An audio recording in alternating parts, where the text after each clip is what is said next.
la la. Oh, oh, oh. Hey, yo, B. Yeah. Hey, let these people know what beautiful really means. I've been thinking about the way I see myself and I.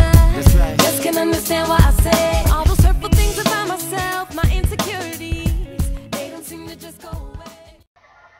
Hey girls, I am really excited to announce to you that I bowled so well.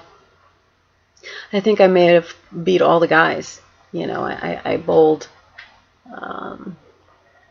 The lower you get, that's when you win, right?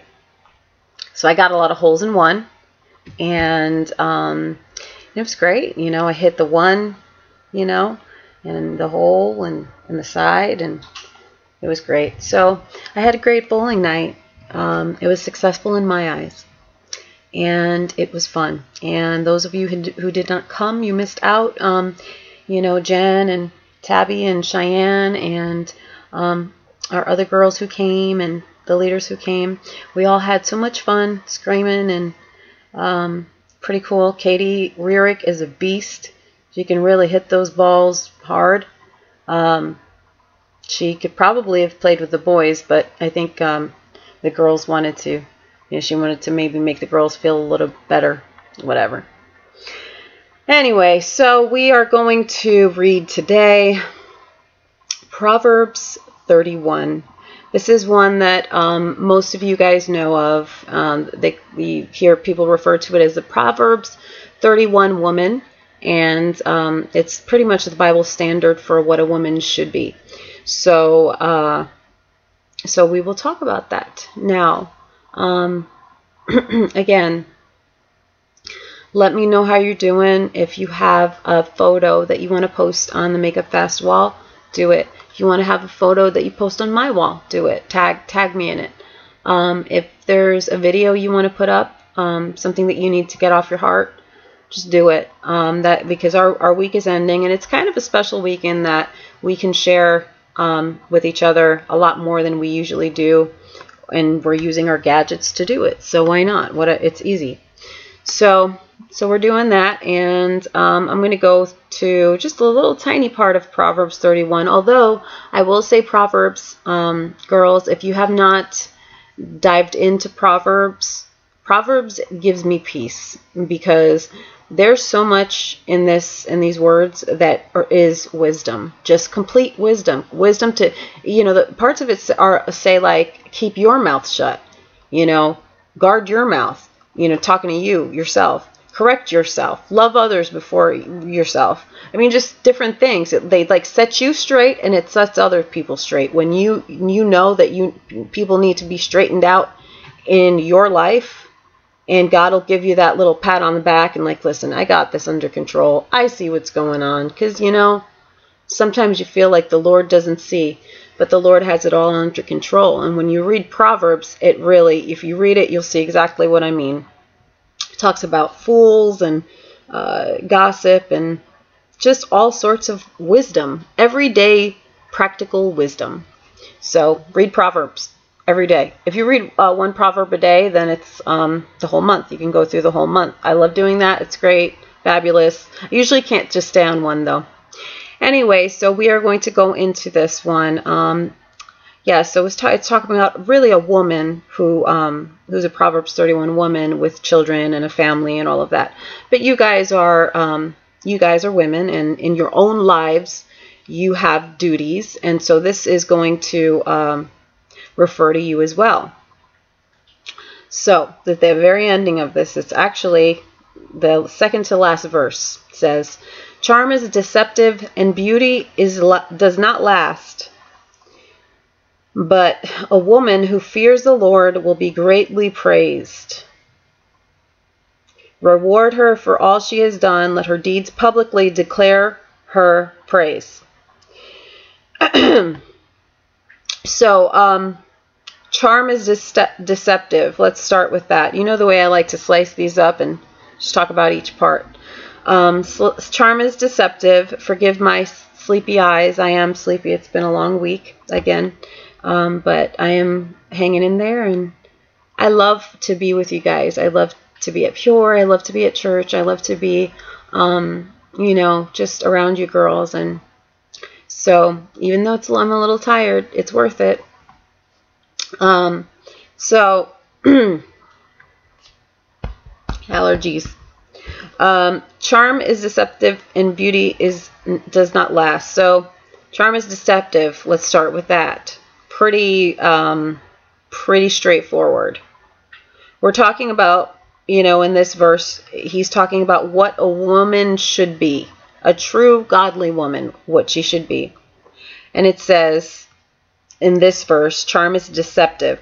This is interesting because I've always read this verse and I've always heard, you always hear the cliche is charm is deceitful and deceitful, and beauty is vain, but a woman who fears the Lord is greatly to be praised.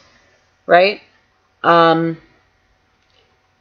Beauty is vain is what sticks out always, but the charm is deceptive never did to me. And it's interesting as of late how I have noticed the charm is deceptive part, you know, just in my life.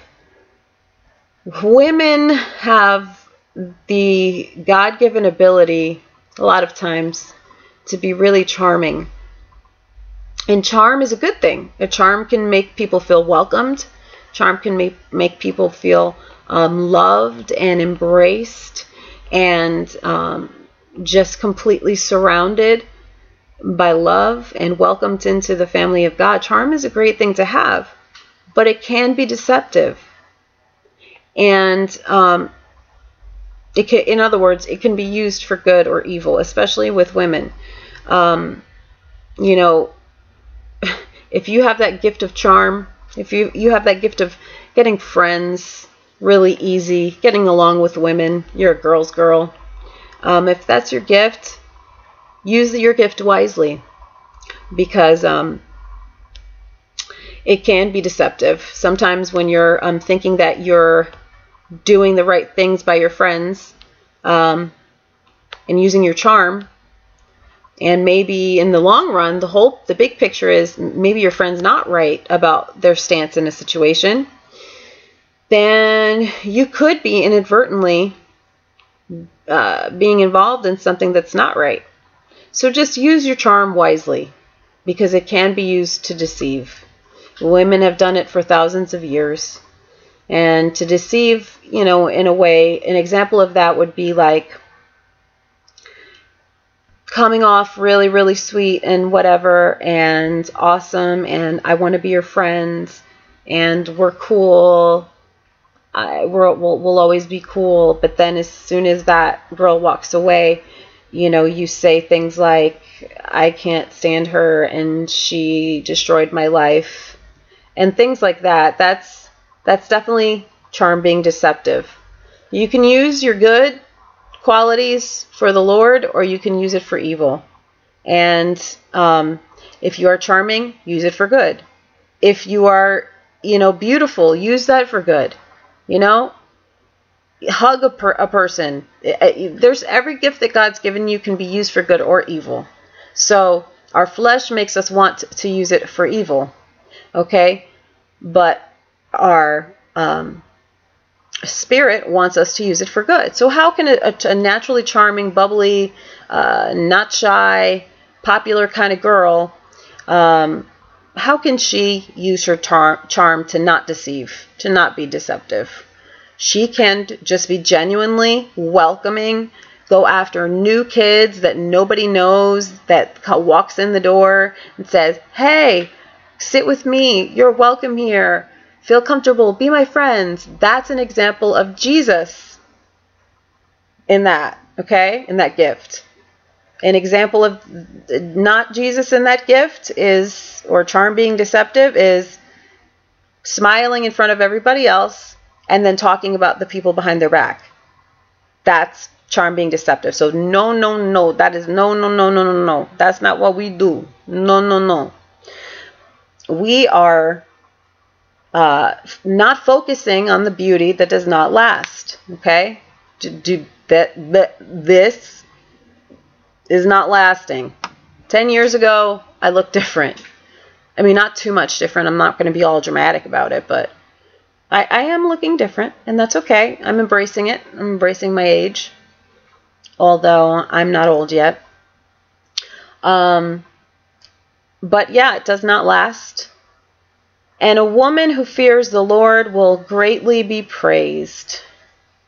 So, in the end, whether you are a charming person and you use it for good or you don't use it for good, a woman who fears the Lord will be praised. So, the gist of this is this. Obviously, the thing that we keep talking about is that what does not matter is the outside. What matters is your heart and working on your heart. And a woman who fears the Lord will greatly be praised. Fearing the Lord is seeking Him every day, is praying on your knees every day, is allowing the Lord to convict you when you're wrong, is allowing others that you know are good, maybe they're leaders, maybe they're pastors, that you receive rebuke from, because it's out of love that they do it, because they're your shepherd and they love you. They're put from God, and a job was placed on their shoulders to be your shepherd. Okay? So in that case, you definitely have to listen to that. And so listen to anything that God throws at you that will help you get better as a person. Fearing the Lord is not necessarily being scared of the Lord, but it is more being reverent, attentive. It's being really having so much high respect for the Lord that you do not want to do the wrong thing. You want to do right by Him. You want to make Him proud, even though you have fleshly desires and you have stanky people and you have all these people that are annoying. You know, you still have to fear the Lord. So a woman who fears the Lord coming up against a situation can go two ways. She can use her charm and her girl powers. We all know girls fight in girl ways. Girl fighting is different than the way boys fight. Girls fight with their tongue. They don't fight with anything else. But so your charm, you know, can be used for something good, or your charm can be used for something bad. Regardless of all of that, that in the end doesn't matter. As it says, charm is deceptive, beauty does not last. But a woman who fears the Lord will be greatly praised. So no matter what people think about you, no matter what people notice you or don't notice you, no matter what is going on in your life, no matter what friends you have and you don't have, no matter if you're popular or not, whether you're invited to things or not, you, as long as you fear the Lord, will be praised. So the Lord will lift you up if you fear Him, in spite of all of anything that's going on around you. So I don't want you to go to earthly, girly, wrong ways of fighting wars. You know, my way of fighting a war is praying. Because you know what? We don't battle against flesh and blood. We battle against the powers in this air that we do not see. It is in the Bible, and it is true. And so when you come up against those people in your life that you see, that you know is a battle when you see them, just don't look at them. Realize that at that point they're weak in their relationship with God, and they possibly are getting inadvertently used by the enemy by their actions, because they're in the flesh at that point.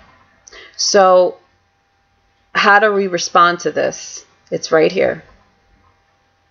Charm, great. It's deceptive. Beauty does not last. But a woman who fears the Lord will be greatly praised. Not just praised, greatly praised. So in everything that you're going through, girls, in every little dramas that you're going through, girls, in every little bump in the road and on the roller coaster of life, as you ride the wave of life, as I ride the wave of life, I'm going to fear the Lord. And I know in the end, He's going to be proud of me, and He's going to praise me because I fear Him. Now, praise me maybe come in different ways. I think it'll come in the way of He opens doors, and other doors will be closed that needed to be closed. That right there, that's how the Lord will praise you. I think in just examples in your life. If you're still, you trust Him, and you fear the Lord, which is having reverence and respect for Him, having conviction, listening to the Lord's voice when He's saying, nah, that's not the right thing to do. Nah, girl bullying, I'm not going to be a part of that. Hey, I'm going to kind of stick with the girls who don't girl bully. So when you make those right decisions, then guess what? You'll be greatly praised, and the Lord will be proud of you. And that is your lesson for today. This is day, I always lose track of it. This is day 5 that we're on. And day 6 is tomorrow. And day 7 is the end, where we shall partake. And your last Devo will be at Pure. And I'll do what I do right now with my little Bible and a verse, and then we will share stories, and we'll eat. Make sure you guys bring food. It doesn't have to be expensive. All you have to, chips, whatever you would like at a sleepover or something. And we'll all bring something so that we can stuff our faces. And I'll have my Keurig coffee. So pure. Make sure you're there. And I love you all, and I'm still so proud of you. And continue to pray and continue to seek God, and you'll feel beautiful, because you are. And don't drop out. Just stay there with the Lord. Stay coming to Pure. There's a reason we work hard. The reason I work hard. And Nicole Zampella works hard. And Raven works hard to pray for you guys. And Katie, Katie Talcott, she works hard, and she prays for you guys that go to Pure. The Pure is important to the leaders too, because they know that it's a way to bond with you, and it affects your lives, because they want to see your lives changed. And so love on them, and be there, because they come every week faithfully, expecting to be able to pour into your life when you come to Pure. So make sure you're at my house on Sunday at 6 o'clock, girls. Don't come early. People come early, I get awkward. I don't know why. It's just somebody's here and I get frozen. I don't know. It's a weird thing. So anyway, I love you girls. No funny videos. Just straight to the point. I'm tired, but I'm still putting them out there. Love you girls, and use these Devos. Jesus has a word for you every day. I ask Him to give me a word for you, so I know this was for you. All right. Talk to you tomorrow. Bye.